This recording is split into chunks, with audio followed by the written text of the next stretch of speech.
ప్రేమ, పెళ్ళిళ్ళు. సో, ప్రేమలు పెళ్ళిళ్ళ వరకు చేరిపోకముందే బ్రేకప్స్ అయ్యే పరిస్థితి. సో, ఎంగేజ్‌మెంట్ అయిపోయిన తర్వాత కూడా పెళ్ళిళ్ళు కాని పరిస్థితి. అసలు ప్రేమ వివాహాల్లో ఉండే సమస్యలేంటి? సో, వాటికి పరిష్కారాలేంటి? ఇవన్నీ కూడా తెలుసుకుందాం. ప్రెజెంట్ మనతోటి కోయదోర బ్రహ్మంరాజు గురూజీ ఉన్నారు. గురుగారు నమస్కారం. నమస్కారం అమ్మా. సో, ప్రేమలు 5 సంవత్సరాలు, 6 సంవత్సరాలు, ఇంకా ఎక్కువ సంవత్సరాలు ప్రేమించుకుంటుంటారు. కానీ ఆ ప్రేమలు పెళ్లి వరకు వచ్చే పరిస్థితులు కనిపించట్లేవు. ఏమైతదో తెలీదు. ఉన్నట్టుండి పెళ్ళిళ్ళు వద్దని రద్దు చేసుకునే పరిస్థితి. ఓం నమ శివాయ. అమ్మా, మనిషి జీవితంలో చదువు, ఆరోగ్యము, సంపద ఇవన్నీ ఇంపార్టెంట్. దీనికంటే ఇంపార్టెంట్ ఆరోగ్యం. దాని తర్వాత లాస్ట్ గమ్యానికి చేరుకోవాలనుకున్నది పెళ్ళి. ప్రతి ఒక్క మనిషిలోనూ ఉంటుంది. యుక్త వయసు వచ్చిన తర్వాత పెళ్ళిళ్ళ సంబంధాలు చూడటానికి తల్లిదండ్రులు ముందుగా ఆలోచిస్తుంటారు. ఎందుకంటే తన బిడ్డకు తగినవాడు, తన కొడుకు తగిన స్త్రీ కావాలి. కాబట్టి వాళ్ళ రేపు లైఫ్ జీవితాన్ని నిలబడాలి. మా ఇంటి గౌరవార్థాన్ని నిలబడే కోడలు కావాలి. మా ఇంటి గౌరవార్థాన్ని కాపాడి మా ఇంటి బిడ్డని వాళ్ళ ఇంటికి ఇస్తున్నాము. ఆ బిడ్డ సంసారం బాగుండాలనుకునే తల్లిదండ్రులు ప్రపంచంలో చాలామంది ఉన్నారు. అందరూ ఆ విధమైన ఉద్దేశంతోనే పిల్లలకి సంబంధాలు చూస్తుంటారు. కానీ పిల్లలు చేసే తప్పితాలు ఏమిటి అంటే, యుక్త వయసు వచ్చిన తర్వాత వాళ్ళ మైండ్ సెట్ వేరే విధంగా ఉంటుంది. ప్రేమ అంటే రెండే రెండు అక్షరాలు. దానికి ఈ రెండు అక్షరాల ప్రేమకి వాళ్ళు ఇచ్చే విలువ అసలుకి ఏడేస్తున్నారు అనేది వాళ్ళకే అర్థం కావట్లేదు యూత్కి. ఎందుకంటే ప్రేమ అనే అక్షరాన్ని తీసి పక్కకు పెట్టేసి వాళ్ళు చేయాల్సిన కార్యక్రమాలు, అసభ్యమైన కార్యక్రమాలతో ఆ ప్రేమకి విలువ లేకుండా చేస్తున్నారు. ప్రేమ అనేది చాలా పెళ్లి కంటే పవిత్రమైనది. పెళ్లి కంటే ప్రేమ పవిత్రమైనది. ఆ ప్రేమ ఈ రోజుల్లో ఇప్పుడు ఎవరు అంత ఘనంగా నిలబడుతున్నారు? ఎవరు నిలబడట్లే.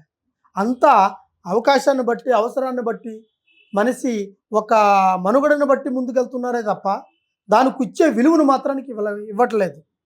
ప్రేమిస్తున్నాను, నిన్ను పెళ్లి చేసుకుంటానని మాటలు చెప్పి కొద్ది రోజుల పాటు తన మనసులో ఆశలు కల్పించేస్తున్నారు. ఆ ఆశలు కొద్ది రోజుల తర్వాత వాళ్ళకి నిరాశలు అయిపోతున్నాయి. ప్రేమ అనే పదాన్ని తెంపేసి వాళ్ళు తప్పుడు నిర్ణయాలు తీసుకుంటున్నారు. ఏం చేయాలి మరి అలాంటి సమయం? ఇలాగ చేయటానికి కారణము స్త్రీలోను పురుషుల్లోను ఇద్దరిలోనూ ఉంది లోపం. ఎందుకంటే యుక్త వయసు వచ్చినాక ప్రేమించడం అనేది ఒక కారణం. అది ముఖ్య అంశం. అది భగవంతుడు సృష్టి. ఆ ప్రేమ వచ్చినప్పుడు తన పెద్దలకు చెప్పి చేసుకోకుండా పోవడం ఇంకా పెద్ద తప్పు. లేదు, తన సాయశక్తులుగా ప్రయత్నం చేసి నా వల్ల అవుతుంది, ఈమెను నేను దక్కించుకోగలుగుతాను, ఈవిళ్ళ పేరెంట్స్తో నేను చెప్పి ఈ పెళ్లి చేసుకున్నంత ధైర్యం కలిగితేనే ఆ ప్రేమకి విలువనివ్వాలి, ఆ ప్రేమించాలి. అలా విలువ లేకోకుండా అవకాశాన్ని బట్టి, అవసరాన్ని బట్టి ఏదో మాటలు చెప్పేసి తన మనసులో లేనిపోయిన ఆలోచనల్ని కల్పించేసి ఆ ప్రేమకి, ఆ మనిషికి దగ్గర అవుతున్నాం. ప్రేమ ఒకరితో, పెళ్లి ఇంకొకరు. మనిషికి దగ్గర అవుతున్నాం. అయిన తర్వాత ఆ ప్రేమ విధానంలో కొన్ని రకరకాలైన మాటలు, కార్యక్రమాలు జరిగిన తర్వాత తనను దూరం పెట్టేస్తున్నాం. అప్పుడు తన మనసుతో బాధతో కలిగి కొంతమంది సూసైడ్ వరకు చేశారు. కొంతమంది చేసుకుని చనిపోయిన వాళ్ళు కూడా ఉన్నారు. సూసైడ్ చేసుకుని ఎందువల్ల? నువ్వు చేసిన చిన్న పొరపాటు వల్ల తన జీవితాన్ని ఇంకొకరితో ఎత్తుక్కోవాలనే ఆలోచన లేకుండా కల్పించేసావు ఆ ప్రేమని. ఆ ప్రేమను ఎందుకు నువ్వు అపార్థం చేసుకొని మధ్యలోనే కట్ చేసి నువ్వు ఇంకో ఆలోచనలో పోతున్నావు? ఒక స్త్రీని ప్రేమించినప్పుడు ఆ స్త్రీతో లాస్ట్ గమ్యం వరకనే ఉండేంత సాయశక్తులుగా ఉంటేనే ఆ ప్రేమని ప్రేమించాలి.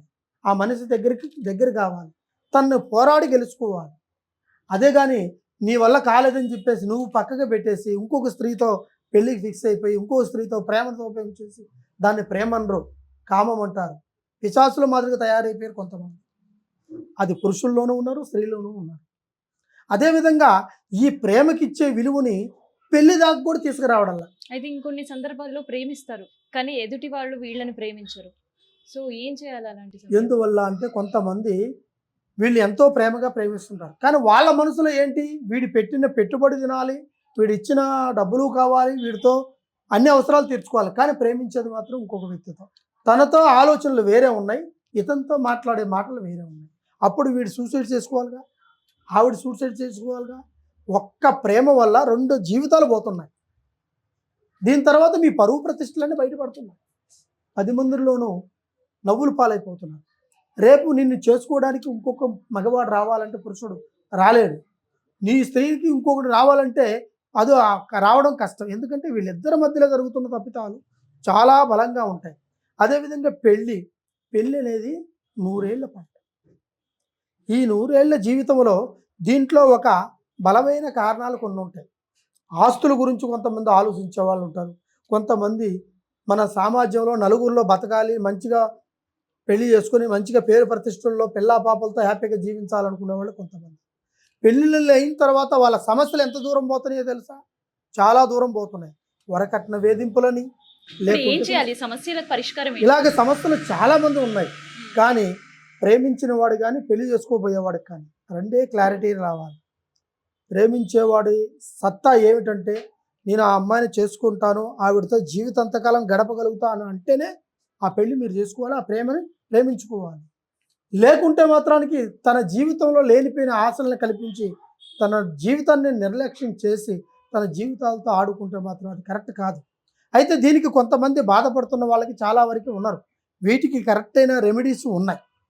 ఎందుకంటే కొంతమంది వరకు కొంత రోజుల పాటు ప్రేమని ప్రేమించేసి పెళ్లి చేసుకుందాని ఆశ కల్పించి నాకు వద్దని దూరం వెళ్ళిపోతుంటారు. అలాంటి వాళ్ళని మనం వదిలిపెట్టకూడదు. వాడిని ఖచ్చితంగా మన దగ్గరికి తీసుకొచ్చేలాగా చేయొచ్చు. మళ్ళీ అమ్మాయి కాళ్ళ వరకు వచ్చేస్తాడు. కంపల్సరీగా రప్పించవచ్చు. వాడు ఎంతలా వాడైనా సరే, ఎంత తెలివిని ఉపయోగించినా సరే, ఎక్కడికి పోయినా సరే వాడు ఏదో ఒక పొరపాటు చేసి ఉంటాడు. ఆ పొరపాటును పట్టుకొని వాడిని మనం కొండెక్కాలంటే నిచ్చెలు వేసుకొని ఎక్కక్కర్లే, ఒక్క దారం వేస్తే ఎక్కొచ్చు. అదెలా స్వామి సాధ్యం అవుతుంటే అంటాం. కానీ మనం వేసుకునే ఒక అడుగు ఆ కొండ చివరికి వెళుతుంది. ఆ గమ్యాన్ని మనం చేరుకుంటాం లక్ష్యం తెలిసినప్పుడు వాడిని ఎక్కడైనా ఆ మధ్యలో ఎక్కడికి పోయినా దొరికిపోతాడు. అలాంటి ప్రయత్నం చేసి కొన్ని వశీకరణమైన మంత్రాలు ఉంటాయి, కొన్ని కనికట్టు మంత్రాలు ఉంటాయి. వాటి ద్వారాగా మనిషిని మన దగ్గరికి రప్పించుకోవచ్చు. అది చెడుగా కాదు, మంచిగానే. అర్థమైందా? తనను ఇష్టపడ్డావు, తనతో అన్ని విధాలుగా సంతోషంగా గడిపారు. ఆ కాలక్షేపం గడిపినంతసేపే వాడి జీవితం ఆ విధంగా ఉంది. దాని తర్వాత వదిలేసి వెళ్ళిపోతున్నాడు. అది స్త్రీల్లోనూ ఉంది, పురుషుల్లోనూ ఉంది, ఇద్దరిలోనూ ఉంది. ఆ తప్పితాలు చాలా పొరపాటు చేస్తుంది. ఇలాంటి వాళ్ళకి సరైన రెమెడీస్ నేను ఇస్తాను. కంపల్సరిగా ఎలాంటి వాళ్ళైనా కూడా ఇద్దరిని కలపగలుగుతాను. దాని విధానాలు కొన్ని ఉన్నాయి. అవి ఆ విధానం ప్రకారం చేస్తేనే వాళ్ళు ఆ ప్రేమను సంతోషంగా మళ్ళీ పొందగలుగుతారు. ఆ ప్రేమికుల్లా జీవించి కళ్యాణం చేసుకునేంత వరకు పంపించవచ్చు. అదేవిధంగా పెళ్ళి అయిన తర్వాత కూడా కొంతమంది గొడవ పడేవాళ్ళు ఉంటారు. వాళ్ళను కూడా కలిపే అవకాశం కంపల్సరిగా ఉంది. పెళ్ళి అనేది చాలా ముఖ్యమైన కారణం అమ్మా. దానికి సంబంధించినట్టుగా రెమెడీస్ నేను చేస్తాను. మీకు ఎటువంటి సమస్య ఉన్నా ఒక్కసారి మమ్మల్ని సంప్రదించండి. ఆ ఒక్క కార్యక్రమాన్ని ఖచ్చితంగా నేను నడిపిస్తాను. ఓం నమః శివాయ.